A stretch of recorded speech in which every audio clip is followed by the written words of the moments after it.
This is chapter 127 of The Flower of Freedom by Deborah J. Reeves.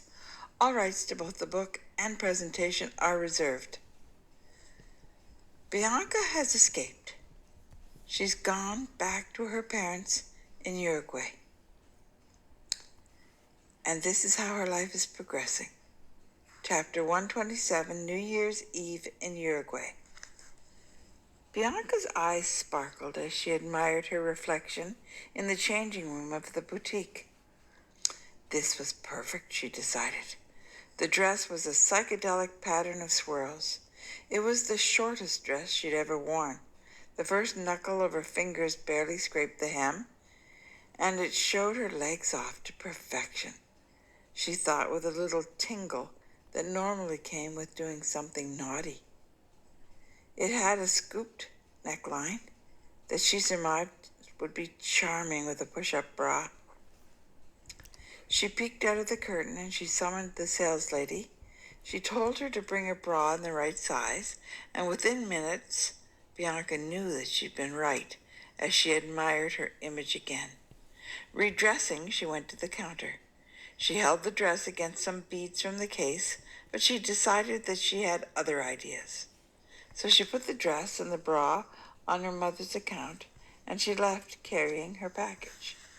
She walked 2 doors down, and she entered the shoe shop. There she found some stilettos that might be ideal. At first she held the black ones up to the dress, but when she saw the red ones, she knew she'd found the right shoes. There was a tiny dot of red, just a few dots really, in the psychedelic pattern, and accentuating them would be unexpected and luscious, she thought. It was then that she remembered that she'd been given the red ruby earrings for Christmas. She had thought them to be a bit crass when she opened them, because they were dangling and large, but thinking about them, she knew that they would be just right. No necklace required. She would be able to draw attention to her décolletage without being obvious. She could wear the fabulous diamond tennis bracelet that Damien had given her, and she could count on turning every head in the place. She put the shoes on her parents' account, and she went home for a nap. New Year's Eve was being celebrated on a rooftop terrace in Uruguay's capital. Everyone who was anyone would be there. As she came downstairs, her parents were waiting at the bottom, and she could see the admiration in her father's eyes. One red-clad foot stepped down after another until she reached the base of the stairs. Her father kissed her forehead and said, "Wow," and her mother looked at him with a bit of doubt in her eyes. But it was of no concern to Bianca. Her mother was carrying an extra shawl in case Bianca got cold. How ridiculous, Bianca thought. The car with the diplomatic plates dropped them off at the entrance, and the driver opened the door. He thought he caught a glimpse of lace panties as Bianca slid her long legs off the back seat and stepped out of the car. But he kept his eyes on the pavement until he handed her off. Monsieur gave him a substantial tip for the evening and asked him to return for them at 1 a.m. sharp. The 3 entered the foyer of the hotel and were greeted immediately. They were ushered to the elevator which flew skyward to the rooftop terrace once the manager had inserted his key and pressed the right buttons. When the big brass doors opened, it looked like a fairyland of lights strewn among the trees. It was an amazing place. A huge ice sculpture flowed with champagne, and before long, Damien slid up to Bianca, and after handing off 2 glasses of champagne to her parents, he kissed her cheek and asked if she would like to accompany him to get a glass of champagne. Her father smiled his approval, and her mother looked a bit surprised, but they were soon engulfed by friends of their own. Bianca had been right. She did garner a whole lot of attention. Damien basked in having her on his arm, and they danced frequently. Bianca could not help but notice that most of the men in the room could not take their eyes off her. She also noted the consternation of many of their wives, and she giggled into her sixth glass of champagne until she noted that Hans was there. He did not even appear to notice her. Over the course of the night, she tried to play it cool.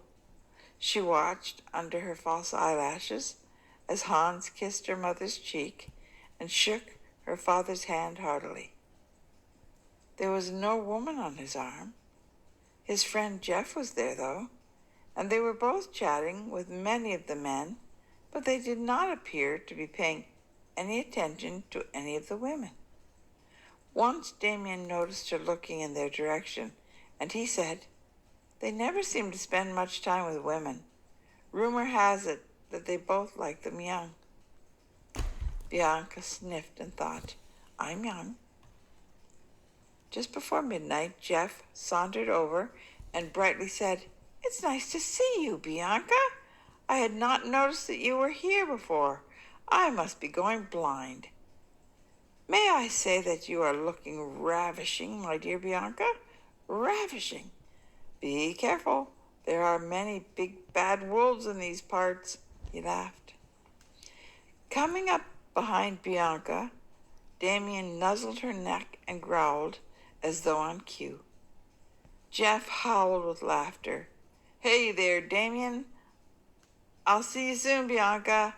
Have fun. Don't do anything I wouldn't do," he said over his shoulder. She retorted, "I assume that leaves me a lot of room to explore." Not long after that, she caught a glimpse of Jeff and Hans standing in the elevator just as the doors closed behind them. When midnight came around, Damien pushed her against the terrace wall and gave her the most passionate kiss she had enjoyed in a long time. Nothing turned her on like being lusted after. It was then that she decided that she would go home with Damien. She whispered into his ear what she would like to do to him, and he looked down into her eyes and thought, "I like this mature Bianca." But he said, "You're on. Give me a minute to tell my folks not to wait for me. I know a little hotel nearby that will accommodate our needs." She waited by the wall and chatted with a dumpy lady in a sparkly outfit in an abstracted way for a few moments. She watched Damien speak to his father, who smiled and chuckled and winked at her. Damien spoke into the telephone and then turned in her direction once more. They left together. She did not think to tell her parents, who searched for her at 1 o'clock, until Damien's mother informed them that Damien had left with Bianca.